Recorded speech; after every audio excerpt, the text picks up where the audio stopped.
जिस भावना, जिस नियत से मनुष्य कर्म करता है, उस नियत के कारण एक ही कर्म किसी के लिए पाप बन जाता है तो किसी के लिए पुण्य बन जाता है। कर्म के इस ज्ञान के द्वारा ही मनुष्य को कर्म, अकर्म और विकर्म की पहचान होती है। कर्म, अकर्म, विकर्म, ये क्या है? हे अर्जुन, मनुष्य जब निष्काम भावना से कर्म करता है तब उस कर्म का फल उसे नहीं भोगना पड़ता, इसलिए वो अकर्म हो जाता है। कर्म उसे कहते हैं जो सकाम भाव से फल की इच्छा से किया जाता है। उसका फल कर्म के अनुसार अवश्य मिलता है, अच्छे कर्म का अच्छा और बुरे का बुरा। और विकर्म? असत्य, कपट, हिंसा आदि अनुचित और निषिद्ध कर्म विकर्म है। हे पार्थ, जैसे सूर्य उदय होते ही रात का अंधकार नष्ट हो जाता है, वैसे ही ज्ञान का प्रकाश अज्ञान के अंधकार को नष्ट कर देता है। फिर मनुष्य परमात्मा की ओर जाने वाले मार्ग से कभी भटकता नहीं, विचलित होता नहीं। ज्ञान का साक्षात्कार होने के कारण मनुष्य जान जाता है कि एक ही कर्म पुण्य कैसे बनता है और वही कर्म पाप कैसे बन जाता है। तुम कहते हो कि एक ही कर्म पुण्य भी हो सकता है और पाप भी, वो कैसे? मैं बताता हूं पार्थ। उदाहरण के तौर पर एक कर्म को लो। एक मनुष्य ने दूसरे मनुष्य की हत्या कर दी है, तो मुख्य कर्म क्या हुआ? हत्या करना। परंतु यही कर्म पुण्य भी हो सकता है और पाप भी। वो कैसे? एक मनुष्य किसी कमजोर बूढ़े व्यक्ति का धन लूटने के लिए उसकी हत्या कर देता है।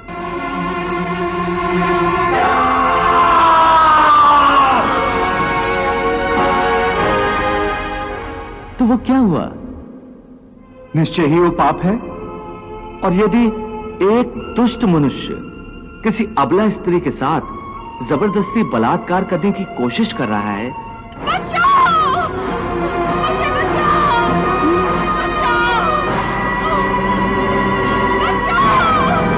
बचाओ!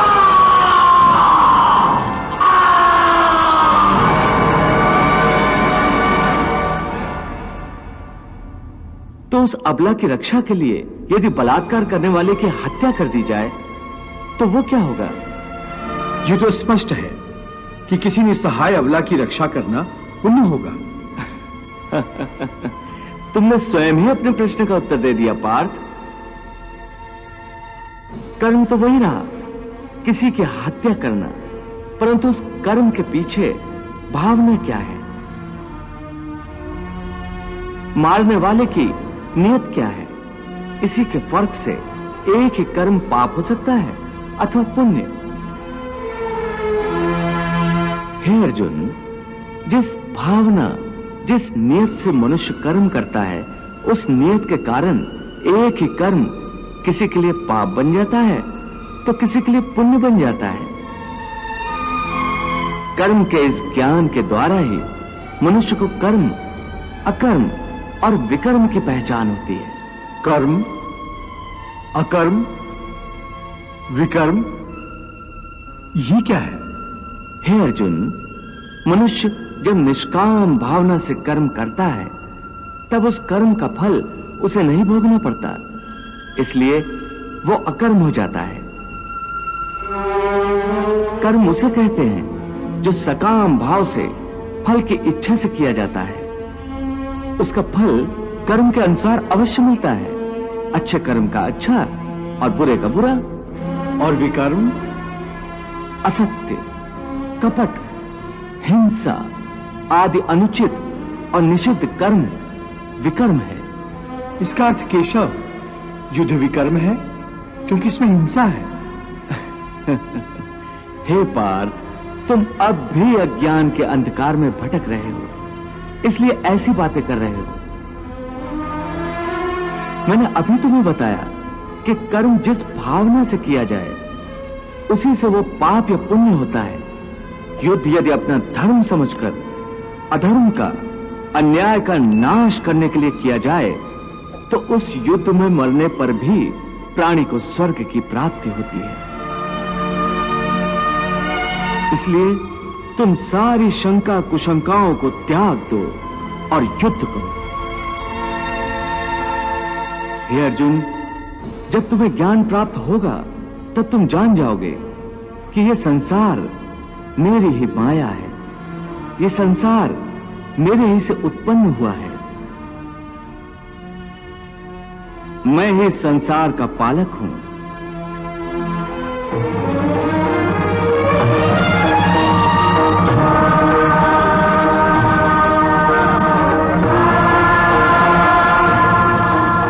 और मैं ही संसार का संहारक हूं।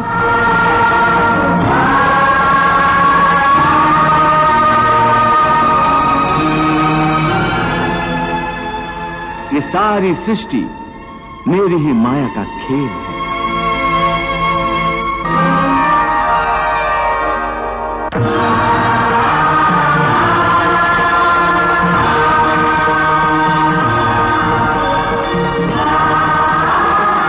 हे केशव, इस माया के संसार का रूप क्या है? हे अर्जुन, यदि तुम अपने ज्ञान चक्षुओं से देखोगे तो तुम्हें पता चलेगा कि यह माया का संसार एक उल्टे वृक्ष की भांति है, जिसकी जड़ें ऊपर हैं और टहनी और पत्ते नीचे की ओर हैं। अपने अंतर चक्षुओं के द्वारा इसे देखो अर्जुन।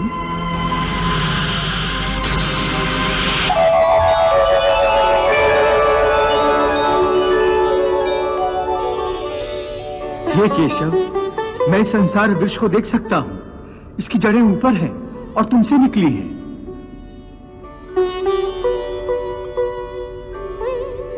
हाँ अर्जुन, जैसा मैंने कहा, यह माया का संसार मेरे ही से उत्पन्न हुआ है, इसलिए इसकी जड़ें मेरे में हैं। और माया का स्थान क्योंकि मुझसे नीचे है, इसलिए यह पेड़ उल्टा है। ऊर्ध्वमूलम अधः शाखम अश्वत्थम प्राहुरव्यम छंदासि यस्य पर्णानि यस्तम वेद सा वेदवित्। हे केशव, इस संसार वृक्ष में ब्रह्मा का स्थान क्या है? हे अर्जुन, इस संसार का विस्तार करने वाला होने से ब्रह्मा इस वृक्ष की मुख्य शाखा है।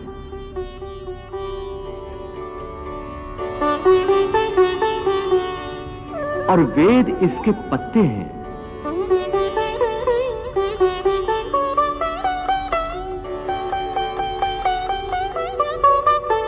हे पार्थ, शब्द, स्पर्श, रूप, रस और गंध, ये पांचों इस वृक्ष की शाखाओं की कोपलों के रूप में हैं। हे पार्थ, इस माया वृक्ष को सत, रज और तम तीनों गुणों के जल से सींचा जाता है।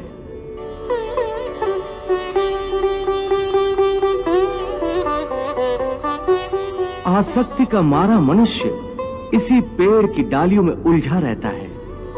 पार्थ, ये वृक्ष अनादि है, अनंत है। ये वृक्ष संसार के माया का प्रतीक है। हे मधुसूदन, जब ये पेड़ ही सृष्टि है तो इसकी विशाल छाया भी हर ओर फैली होगी। तब मनुष्य इसकी छाया से कैसे बचकर रह सकता है?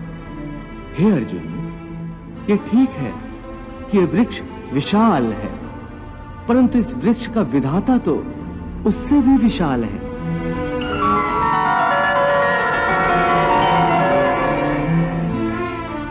हे अर्जुन, जब तुम ज्ञान और वैराग्य की तलवार से इस संसार वृक्ष को काट दोगे